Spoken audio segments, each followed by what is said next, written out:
moving on to water quality Yeah. and environment and so forth, what kind of progress has been made in that sphere? Yeah, so one piece I got through in the budget was $175,000 for shellfish propagation. Is that going to happen this year? Well, it didn't get cut. You know? It was one of the few things that he did not cut. Because he did last year, ultimately. He did. He did. It was out, it was in, it was out. Yeah, so I believe last year he cut it, and then it was overrode, and then he 9C'd it. Yeah. This year he did not cut it. So we will find out probably around January whether he 9Cs it. The revenue projections. What is 9C?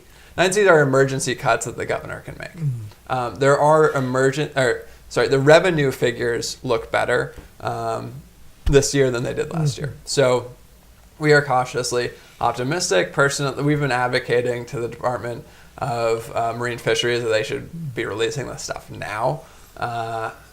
We have a huge issue, and shellfish. Shellfish is not going to solve our water quality issues, but it's a nice additional piece because they're tremendous filters of nitrogen. Well, oysters are, but here the bay scallops still contribute a couple $1 million to the economy every year. Oh, there's no bad part about shellfish propagation funds. I mean, they're terrific. They help they help our economy. They're part of our cultural identity, and they help with water quality. The more important piece that we're working on was a refile that Tim filed last session on ocean acidification. This is a piece that is coming up for a hearing this week, and we have a large group of people from across the district who are coming up to the State House, and really across the state who are coming up to the State House to talk about ocean acidification, because Massachusetts is an ocean acidification hotspot.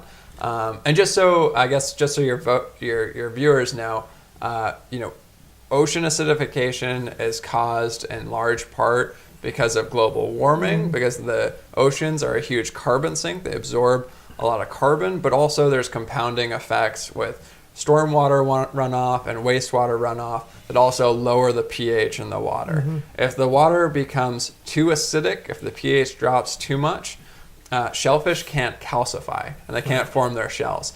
So we have a $500 million shellfishing industry in Massachusetts that is really under threat because of profound ocean acidification.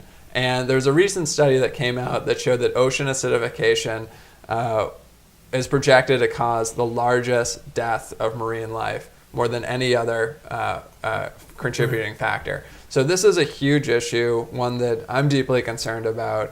And we have a hearing next week with a few folks. There's people coming up from the Woodsole Oceanographic Institution to testify on this bill and elsewhere. And it's a piece that I've already spoken with leadership about. I think it's just a common sense piece of legislation that we hope to move through and will have profound effects on our ocean environment. What is the impact of the legislation? So the impact, this is modeled after similar bills in Maine and in the Pacific Northwest, Oregon, and Seattle. The first step is to set up a commission to study the local effects of ocean acidification and then make legislative recommendations to the legislature. The reason why you have to set up your own commission, you can't just copy what Oregon or Seattle or Oregon or Washington have done, is because your ocean geography is unique. Over in Washington, they have really they have deeper coastal oceans, and so there's something called upwelling that causes ocean acidification.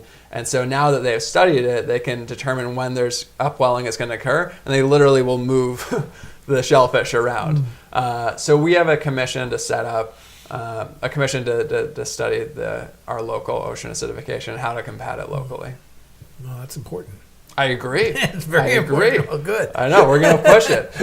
It's something that, it's just getting a hearing now. And I'm on the committee that's getting a hearing on. The chair of the committee actually, unfortunately, passed away several months ago. And so this committee has been moving a little slower, understandably. But we hope to get it out of committee quickly. It's something we've been advocating a lot for behind the scenes. and something we've been working with outside groups on. And so we're really pushing for it. I think we have a chance at moving this through. Good.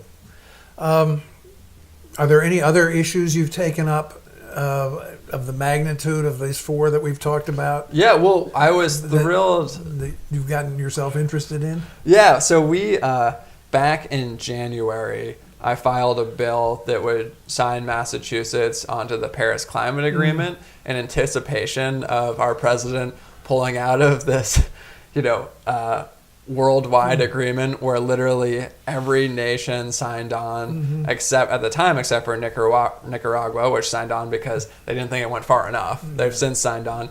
And Syria, which didn't sign on because it was in a civil war. They've actually since said they're going to sign on. So now, I filed this back in January in anticipation that our president would pull out because, he just isn't really kind of a fact and science guy. And he's spoken publicly, very nicely. spoken publicly about pulling out of this agreement, which I think is a national embarrassment for us to do. So I filed this bill back in January. Trump, 5 months later, pulled out of the Paris Climate Agreement, and we've been pushing for this bill. And just about a month ago, maybe a little less than a month ago, the House voted to pass my bill signing on to the Paris Climate Agreement. There's a nice provision in the Paris Agreement that allows non-state party actors, basically any non-nation group, to sign on. So states like Massachusetts can. Have any other states? Hawaii is the only other one that is officially signed on through legislation. We hope that my legislation will be a model for the rest of the nation to be able to use and sign on. And I think it's really important that we send a message to the rest of the world that a handful of climate deniers down in Washington, D.C. do not speak for the people in Nantucket and don't speak for the people in Massachusetts. And that's what this bill does. Good. How does the legislature work with the governor? Pretty well or not? Well, well on some issues and not on others. I mean, give us a couple of examples of each. Sure. We just passed 2 weeks ago a bill called the Access Bill, which basically, the Trump administration has been taking steps to strip women away from reproductive health care. Right. And that's just unacceptable in my mind and many people's in Massachusetts' minds. So we passed a bill basically saying that no matter what the federal government does, no matter what the administration does, all women in our state will have access to free contraception. That is something that passed overwhelmingly and was signed into law by the governor very quickly. So there are some pieces we can work on. And look, I think every woman, regardless of age, zip code, income, race, ethnicity, should have access to affordable and safe reproductive health care. So that was a really important piece. A piece where we disagreed on, the governor has been really great about going down to Washington and talking about preserving universal health care and preserving Obamacare.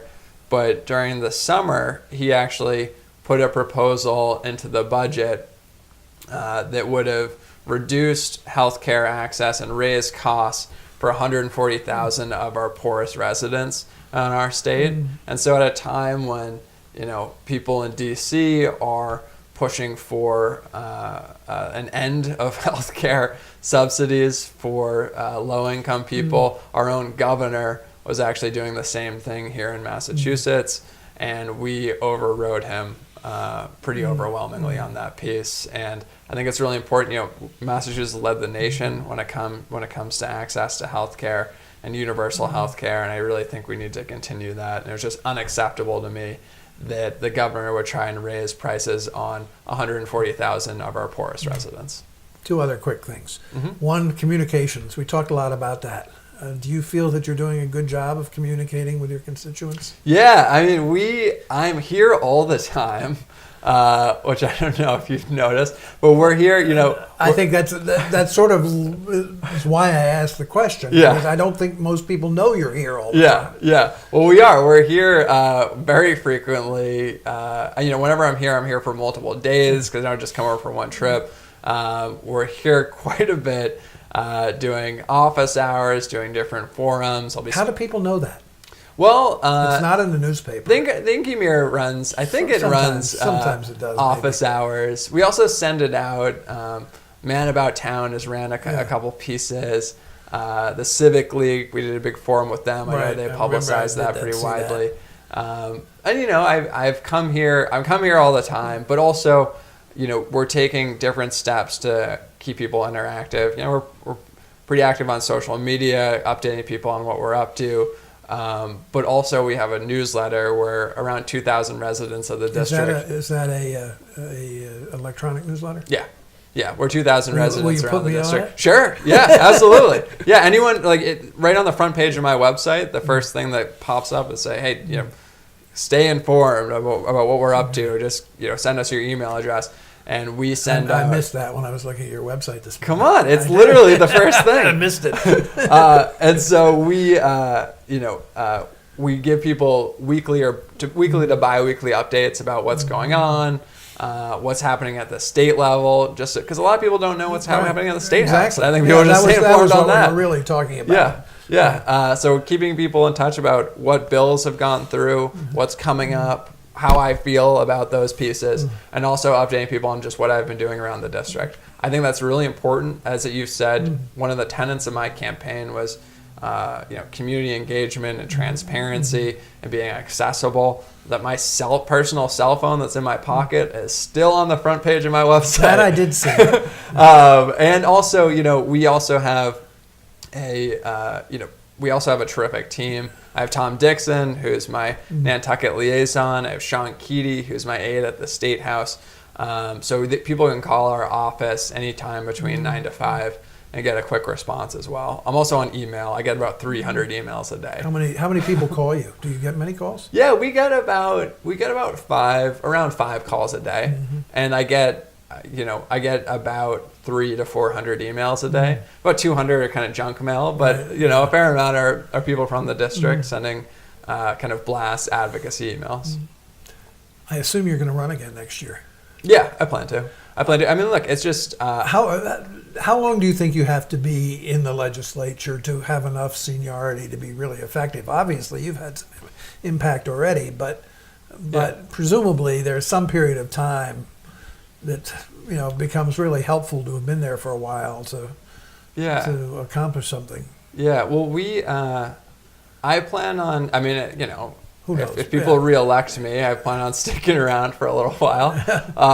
But yeah, it's just it's a real honor to represent what I believe is the most beautiful and unique district in our entire state, and my hometown district.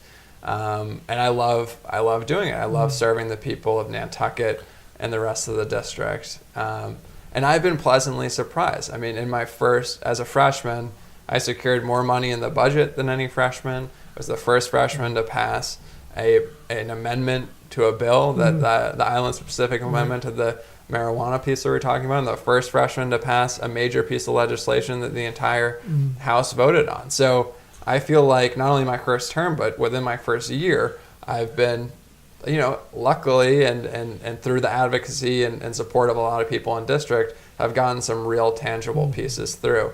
I think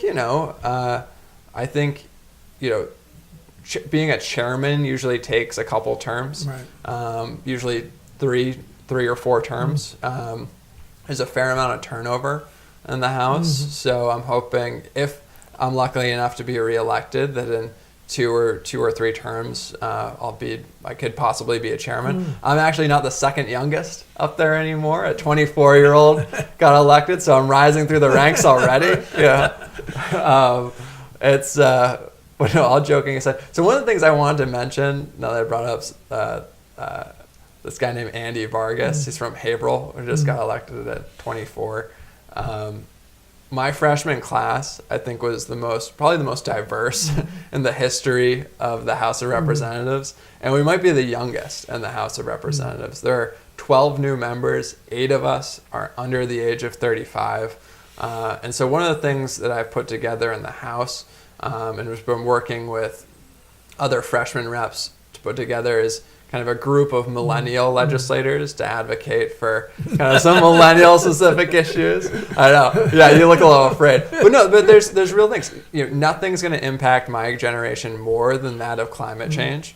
Nothing's going to impact my children's generation more than that of climate change. We have profound housing affordability issues and student loan debt. I mean, that's something that a lot of people aren't talking about right now, but there's $2 trillion in student loan debt in our country, which has profound effects on our economy. And we've seen nefarious actors crop up around student loan services. So there's a lot of really pressing issues that I think our generation is best suited to tackle because we've experienced them. Dylan.